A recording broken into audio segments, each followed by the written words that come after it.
İbrahimə oğlunu qurban kəsmə buyurulanda niyə tərəddüd etmədən razılaşır? Axı o, hər halda ata idi. Öz də illərin həsrətindən sonra ahıl yaşında övlad sahibi olmuşdu. Heç bir ata övladının öz əli ilə qurban kəsməyə qıymaz. Özünü kəsər, övladını yox. Sadəcə İbrahim bilirdi ki, əslində bu sədaqət imtahanıdır. Onu ancaq iliyinə qədər sadiq olanlar keçə bilərlər. Bilirdi ki, əgər o sidq ürəkdən sadiqdirsə, deməli imtahandan keçəcək və övladına heç nə olmayacaq. Özünün sədaqətinə isə əmin idi.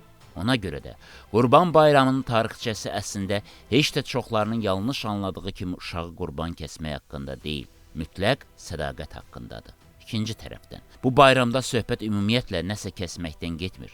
Söhbət ondan gedir ki, əsl sadiq bəndə özünə ən dəyərli və əziz olan şeyləri qurban verməyə daim hazır olmalıdır. İnsan övladından əziz heç nə olmadığı üçün bu tarixçədə İsmail ümumiləşdirilmiş simvolik obrazdır.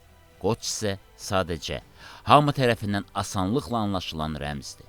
Söhbət ondan gedir ki, insan ən dəyərli şeylərini, ilk növbədə egosunu qurban verməyə hazır dərəcədə sədaqətli olmalıdır. Nəfsini, təkəbbürünü, tamahını, bunların hamısını qurban verməyi bacarmalıdır. Əsl inanclı şəxs. Əks halda qoç kəsmək sadəcə yazıq heyvanı canından etməkdən savayı heç nə olmayacaq.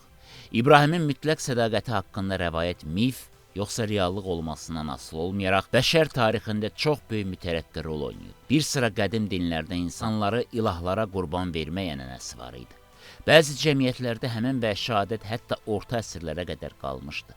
Məsələn, məşhur Apokalipsis filmini yada salın. İbrahimin əhvalatı sanki bütün bəşəriyyətə mesaj verir ki, insan qurban kəsilməz. Allaha sizin qatil olmağınız lazım deyil. Ona sizin ancaq və ancaq sədaqətiniz lazımdır. Gördüyümüz kimi qurbanlığın böyük fəlsəfəsi var. Çox vaxt onun sosial tərəfləri qabardılır. Fəlsəfi mənası isə arxa planda qalırdı. Əlbəttə, paylaşmaq gözəldir. Burada həqiqətən vacib sosial mesaj var. Lakin müasir dövrdə, kobud desək, heç kim ac qalmır. Heç kim ildə bir dəfə alacağı qurban ətinə möhtac deyil.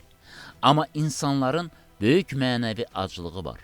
Qurbanlığın fəlsəfəsinə səyahət zamanı isə biz insan mənəviyyatının ən yüksək zirvələrini tədqiq edirik. Ən azı ildə bir dəfə qalxıb o ucalıqdan daxili dünyamızın landşaftını seyr etmək vacibdir.